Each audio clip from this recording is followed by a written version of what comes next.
سلام بنات، كيف دايرين؟ نتمنى تكونوا كاملين بخير وعلى خير يا ربي. المهم قربات عندكم شي عشوره ولا والو؟ الا كنتي حيره اليوم جبت لك 6 ديال الشكيلات باطعمه مختلفه والوان واشكال مختلفه وغير بعجينه واحده. يلا بلا ما نطول عليك دوزو المقادير وطريقه التحضير ان شاء الله. عندي هنا 250 غرام ديال مارغريتا، ممكن تخدمي باي مارغرين كتفضلي، كيف ما يمكن لك ديري الزبده سبيسيال الا كاين الامكانيه يكون من الاحسن. شديت ديك المارغرين قرطتها مزيان في واحد الهاشوار. عندي هنا كاس لاروب ديال الحليب يكون بارد وكاس لاروب ديال الزيت الروميه، ممكن تخلطي هاد الزيت الروميه بالبلديه والروميه. عندي هنا 5 ديال القطعات ديال الجبن مثلثات، يمكن لك ديري المربع. وعندي هنايا واحد الياغورت طبيعي يعني مسوس. صافي غادي نخلط هاد العناصر كاملين حتى نحصل على واحد الخليط متجانس. الا قصتوه بيديكم كيشبه الجبن، هذا هو اللي كيخلي هادوك المملحات يجيو هشاش من الداخل من بعد. صافي غادي نفرغ هذاك الخليط في واحد القصري كاملو هكا باش ندوز ندير المنكهات المنسمات. بطبيعه الحال هنا عندي واحد المعلقه كبيره ديال سنيده، عندي معلقه ونص ديال الملحه، واحد المعلقه كبيره ديال عطريه ديال بسطيله ديال الحوت، واحد المعلقه صغيره ديال الابزار كحل، واحد المعلقه كبيره ديال البودره ديال الثومه غير تكون هذيك الغليظه. عندي 2 معالق ديال لامورطاد، واحد المعلقه ديال الخل الاختياري ولكن كيزيد الهشاشه لهاد المملحات. بالنسبه للمنكهات حاولوا ديروا منكهات اللي هي بسيطه وقليله باش العجينه ديالكم لاباز ديالها يكون هكا شويه محايد. من بعد من تضيفوا ديك النكهات الاخرين ما يكونش بزاف ديال الاصطدام، يعني ذوقوا كل حاجه ذوقوها مختلفه، فهمتوا؟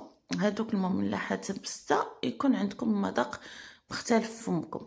صافي هنايا غنبدا نضيف الدقيق بشويه بشويه حتى غادي تجمع ليا العجينه. ما يمكنش ليا نقول لكم الدقيق شحال غادي تهز لكم حيت السوائل كتختلف. والصراحه انا هاد المملحات وكل مره شحال كيهزوا ليا ديال الدقيق. صافي غتبقاو تجمعوا في العجينه حتى غادي تجمع لكم. انا نوريكم المقاوم اللي خاصكم تحصلوا عليه. ها هو العجينه تكون شويه مرخوفه حيت مازال غادي نضيفوا ليها الدقيق، مازال نضيفوا ليها الاضافات اللي غادي تنسم لينا كل عجينه بوحدها.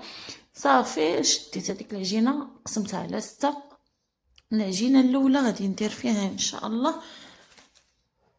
واحد المعلقه ديال عطريه ديال بسطيله ديال الحوت تكون البيضه ماشي ديك الحمراء، شويه ديال صوص الصوجا تكون ثقيله، وشويه ديال صوص المحار. ديروا غير شي شويه شويه باش ما تجيكمش المملحه مالحه عاود. صافي وغادي نحاول ندخل هذوك العناصر في ديك العجينه ونجمع. غادي نبقى نضيف شويه الدقيق بشويه بشويه حتى تجمع ليا العجينه. هانتوما كتشوفوا غير بشويه بشويه حتى كنحصلوا على واحد العجين اللي هي مجموع وكيبان لينا ما كيتلصقش لينا في يدينا. غادي نجمعوه في بابي هذا الفيلم اليمونتير عفوا. صافي وغادي نحطها ترتاح واحد شويه بيد ما كملت العجينات الاخرين. صافي شديت الثانيه غادي ندير فيها شي شويه ديال التحميره. هذه غادي تجي اللوغو ديالها حار شي شويه. وغنزيد واحد نص معلقه ديال الهريسه، ما تقويش الهريسه باش ما تجيكمش شويه حاره، كتفضلوا الحار المهم على حسب الرغبه ديال كل واحد. صافي غنجمعها حتى هي ونحيدها على جنب. وغنزيد للثالثه واحد المعلقه ديال الزعتر وواحد قولوا معلقه ديال زيت الزيتون. اما الرابعه غادي نزيد لها شي شويه ديال الجبن، هذه كتجي خطيره في المذاق. ما تصوروش هاد الجبن شحال كيتواتى مع السانوج اولا الحبه السوداء. صافي وغادي نجمعهم حتى هي وغادي ندير لها الفيلم اليمونتير ونخليها. هاد 2 عجينات ها الاولى وها الثانيه غنخليهم في اللوغو ديالهم، حيت اللوغو اللي غادي نضيفوا ليه من بعد، يعني الاضافه اللي غنضيفوه ليها غادي نضيفوه ليها في الخدمه، يعني في التقنيه ماشي في التخليطه ديال العجينه بالضبط. صافي غادي نخليهم يرتاحوا واحد شويه وغادي نجمعهم وغادي نديرهم في الثلاجه حتى يبردوا مزيان ويشدوا في راسهم حيت غادي نخدمهم. ضروري هاد العمليه ديروها ديروها في الثلاجه حتى ترتاح مزيان، عاد خدموا بها.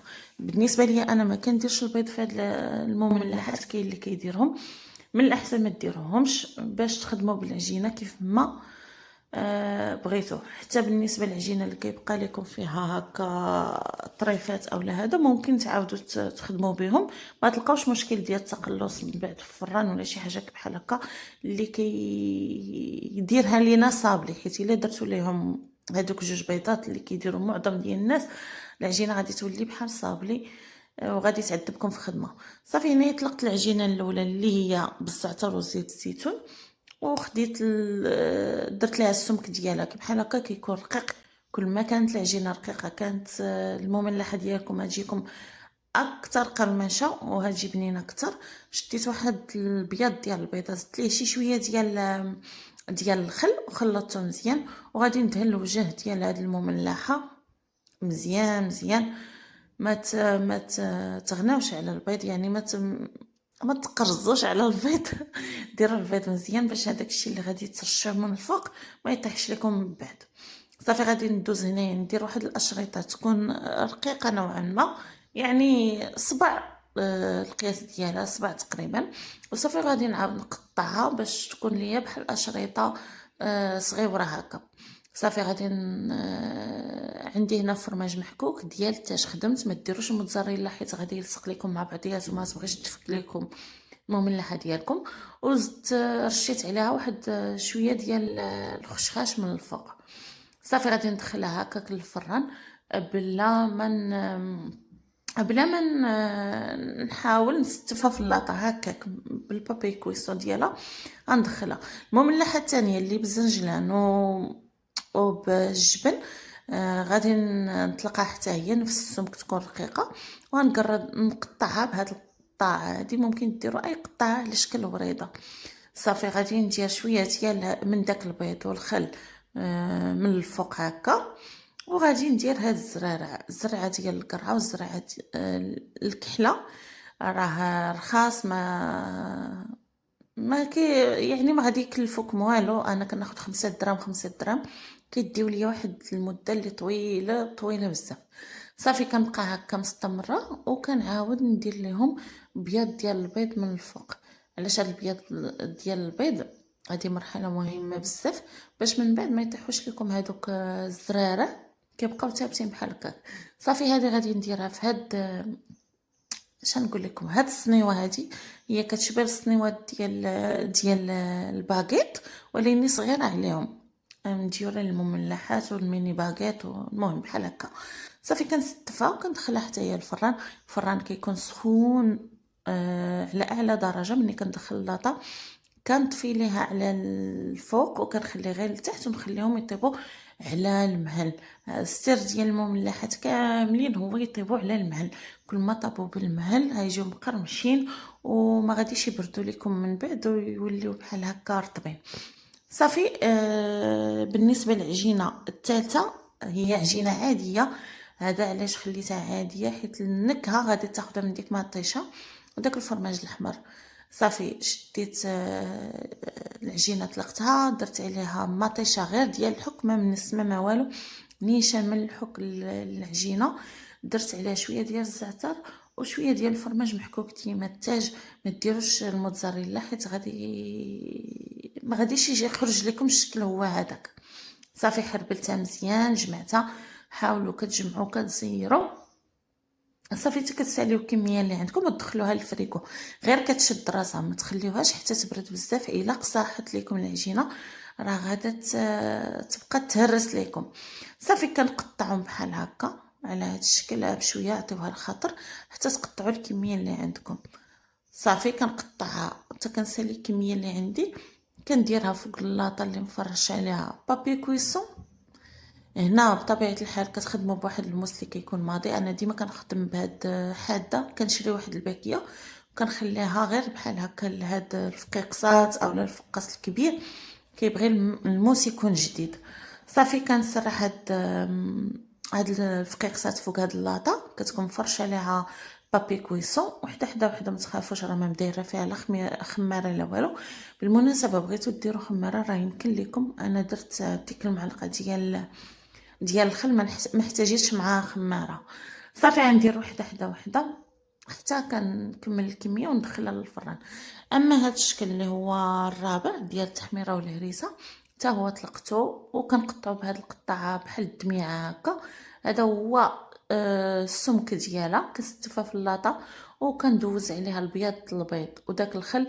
من الاحسن ما كاين اللي كيدير البيض كيدير فيه مثلا صوص الصوجا ولا صوص المحار ولا الهريسه. المهم انا ما كيعجبنيش باش كل عجنه تحتفظ بهذاك لوغو ديالها. ديروها ابيض البيض مع مخلط مع الخل راه كافي. كنلصق فيها نص اللوزه وكنرش عليها الخشخاش وندخلها طيب. اما الشكل الخامس اللي هو ديال العطريه البسطيله وصوص المحار وصوص الصوجا، هذا بغيتكم تركزوا معايا. هذا راه خدمناه كلشي فيه مالح. العطريه ديال بسطيلات الحوت مالحه، صوص الصوجا مالح، صوص ديال المحار مالح. فما يمكنش لنا نضيفوا عليه في الفوق ديالو مثلا فرماج حمار اولا هريسه اولا مطيشه اولا شي حاجه. خاصنا نديرو شي حاجه اللي هكا تكون ما فيها حتى شي مذاق باش ما تزيدش لنا ملحه على ملحه. صافي كنشدو كنقطعو نطلقو فوق بابي كويسون وكندير اشريطه باندات يكونوا عراض شي شويه وغادي ندور عاود نديرهم على شكل مربعات. وعاد من بعد هذوك المربعات غنعاود كل مربع نقسمه على جوج. بطبيعه الحال فاش كندير الزنجلان وندير هذاك الخرطال كنحاول نضغط عليه بيدي واحد شويه باش يثبت ليا فوق العجينه. صافي هنايا دزت العجنه الاخيره اللي هي عاديه. درتها عاديه حيت المنسلم غادي يكون من فوقها اولا من وسطها عفوا، اللي هو الزيتون تقريبا 4 ديال الزيتون. كنزيد ليها شويه ديال زيت البلديه وواحد المعلقه ديال الزعتر وكنخلطو مزيان حتى كيتنيل واحد شويه ونزيد عليه معلقه ديال الدقيق هنايا نزيدو غير بالمعلقه غالبا 4 ديال الزيتون او ما يقارب 4 الزيتون. هتزيد لكم 2 معالق ديال الدقيق فورس، ولكني غير تحسبا ديروه بالمعلقه. مني تشوفوه تجمع بحال هكا ولا بحال بوماد بحال هكا صافي راه ما يحتاجش مازال الدقيق. صافي كنشد العجينه وكنبسطها حتى هي بشويه ديال الدقيق كان تكون حتى هي رقيقه بحال هكا بحال باقي العجينات. كنقسمها على جوج وكنحاول هكا نسرح فوقها هذيك العجينه ديال الزيتون غير بشويه. من الاحسن نديرو سباتيل ديال الكريمه اللي كنديروا بها الحلاوي ديال لاكريم هيكون من الافضل. انا اللي كنخدم به شي مرات كنخدم غير بالمعلقه وكتقضي غرض.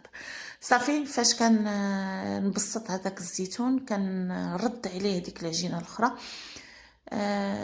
وكنحاول نغبر هاد العجينه بشويه ديال الدقيق. ولا بان ليا شي روتوش فيها ولا شي بلاصه ما مقاداش كنقادها بيدي وكنعاود نبسطها بالمدلك حيت الطبقه الاولى ديال العجينه مع الطبقه ديال الزيتون مع الطبقه الثالثه ديال العجينه فكونات لينا واحد العجينه اللي هي شويه غليظه. خاصنا نبسطوها شي شويه باش تجينا شويه رقيقه. صافي غادي نشد هنايا الجراره ديال البيتزا وغنبدا ندير شرائط اللي هما رقاق رقاق شويه مهم ماشي تا موين رقاق. وغادي نبدا نلوك بحال هكا. شوفوا داك الخطيط ديال الزيتون على منيطر عاطي. صافي غادي نستفهم اللاطه. هادو ما كندهنوا ما كندهنوهم عفوا لا بيض لا بوالو حيت بغيناهم هكا يبقاو بيضين باش داك الخيط ديال الزيتون كيبقى باين فيهم. صافي كنستمر حتى كنكمل الكميه وكندخلهم الفران كيف ما قلت لكم خاصو يكون سخون. منين ندخلوهم نطفيو على الفوق ونخليوه لتحت ونردو غير الشمعه. راه ما تصوروش شحال كيجيو مقرمشين من برا وهشاش وبنان من الداخل. هو الاثمنه ديالهم كتكون غاليه ولكن على الله يحسن العوار راه كيكون فيهم الثمره. هذا علاش الا ممكن ديرهم في داركم يكون